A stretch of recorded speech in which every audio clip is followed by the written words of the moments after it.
ఇప్పుడు ఆంధ్ర రాజకీయం ఎట్లున్నదంటే టీడీపీకి వైఎస్ఆర్సీపీ పార్టీల నడుమ పచ్చగడ్డెత్తే బగ్గుమనటట్టే ఉన్నది కదా.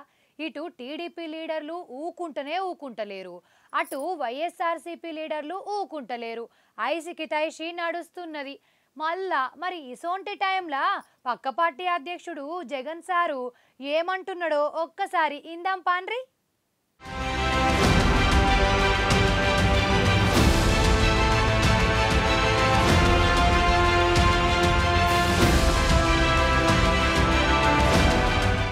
నిన్న మొన్నటిదాకా ఆంధ్రలో రపా రాజకీయం నడిచింది కదా. పంకనాయకుడు ప్రసన్న కుమార్ మాటలకు పేర్ని రాని రపా మాటలకు పెద్ద రచ్చ అయింది మళ్ళా. అయితే ఇదే ముచ్చట మీద ఇలా ప్రెస్ మీట్ పెట్టిండు పంకపార్టీ అధ్యక్షుడు జగన్ సారు. మరి ఏం మాట్లాడుతున్నారో ఈనుండ్రి. అదృష్టవశాత్తు ప్రసన్న ఇంట్లో లేడు.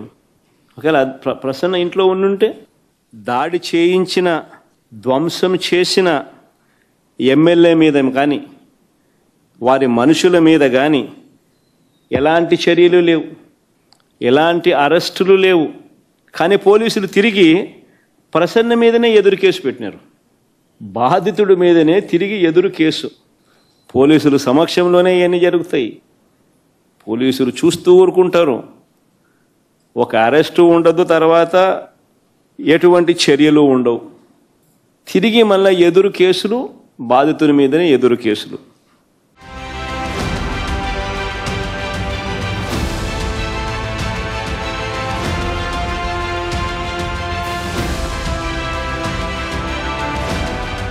ఇన్నరు కదా ప్రసన్న కుమార్ సారు మీద ఎదురు కేసు పెట్టిర్రు అనబట్టే. అంటే ఆడోళ్లను ఏమన్నా ఎంత అన్నా అనొచ్చునా.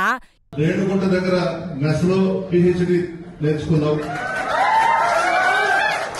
తిరుపతిలో పిహెచ్డి నేర్చుకున్నావు, బెంగళూరులో పిహెచ్డి చేశావు, హైదరాబాద్ లో పిహెచ్డి చేశావు, మెడ్రాస్ లో పిహెచ్డి చేశావు, చివరకు మాగుంట లేఅవుట్లో కూడా పిహెచ్డి నేర్చుకున్నావు. అది ఏంటా పిహెచ్డి అనేది మీరు అర్థం చేసుకోండి, చాలా పెద్ద కథది. ఆగ్రాకి వేమిరెడ్డి ప్రభాకర్ రెడ్డి గారిని బ్లాక్ మెయిల్ చేసి బెదిరించి పెళ్లి చేసుకునేది.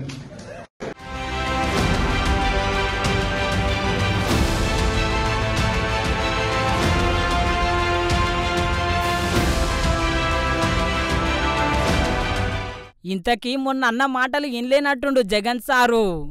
ఇన్నరు కదా, ఇంత సుఖమైన మాటలు వినబడతలేదంట జగన్ సారుకు అరెస్ట్ ఒకటే కనబడ్డట్టున్నది. ఇక ఈ ముచ్చట ఇట్లుంటే పేర్ని నాని సారు రపా చీకట్ల షిటుక ముచ్చట మీద ఏమన్నాడో ఈనుండ్రి జగన్ సారు. సినిమా డైలాగుల్ని పోస్టర్లుగా పెట్టినందుకు ఇద్దరిని రిమాండ్కు పంపారు. సినిమా డైలాగుల్ని పోస్టర్లుగా పెట్టినందుకు అడుగుతా ఉన్నా, నీకు అంత కష్టంగా ఉంటే సెన్సార్ బోర్డులో దానికి ఎందుకు పర్మిషన్ ఇవ్వాలా? డైలాగులు తీసేయండి. ఇంకా బాలకృష్ణ సినిమాలు, పవన్ కళ్యాణ్ సినిమాలు చూస్తే ఇంకా పెద్ద పెద్ద డైలాగులు కనిపిస్తాయి. నాకు ఇప్పుడే ఇక్కడికి వచ్చి ఈ ప్రెస్ మీట్కి ముందు శ్రీహరి నాకు చూపించినట్టు కొన్ని డైలాగులు, ఆ సినిమా డైలాగులు, వాళ్ళ సినిమా డైలాగులు చూస్తే ఇంకా దారుణమైన డైలాగులు. నీకు డైలాగులు నచ్చకపోతే సెన్సార్లు తీసేయండి. సెన్సార్ బోర్డు ఎందుకు పర్మిషన్? సెన్సార్ బోర్డు ఉండేది ఎందుకు? ఆ సినిమాలో ఏదైనా మంచి డైలాగులు ఏదైనా వీళ్ళకి నచ్చితే ఆ నచ్చిన డైలాగులు వీళ్ళు పోస్టర్లుగా పెట్టినా తప్పే, వీళ్ళు మాట్లాడినా తప్పే, వాళ్ళు చేసిన యాక్షన్లు వీళ్ళు చేసినా తప్పే.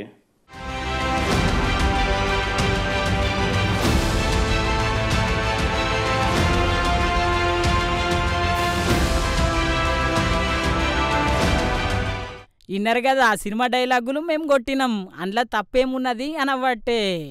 అట్లనే రాష్ట్రంలో ఏకైక పార్టీ ప్రజల కోసం కొట్లాడుతున్నది, అది మా పంక పార్టీ అన్నడుల్లో జగన్ సారు. ఉన్నది ఒకే ఒక ప్రతిపక్ష పార్టీ. మిగిలినటువన్నీ కూడా చంద్రబాబు నాయుడు గారితో పాటు అధికారం పంచుకొని ఉన్న పార్టీలే.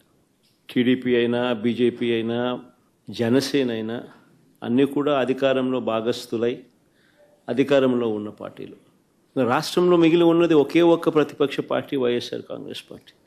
ఈరోజు ప్రజలకు ఏ కష్టం వచ్చినా కూడా పలుకుతా ఉన్న పార్టీ కూడా ఒక వైఎస్ఆర్ కాంగ్రెస్ పార్టీ.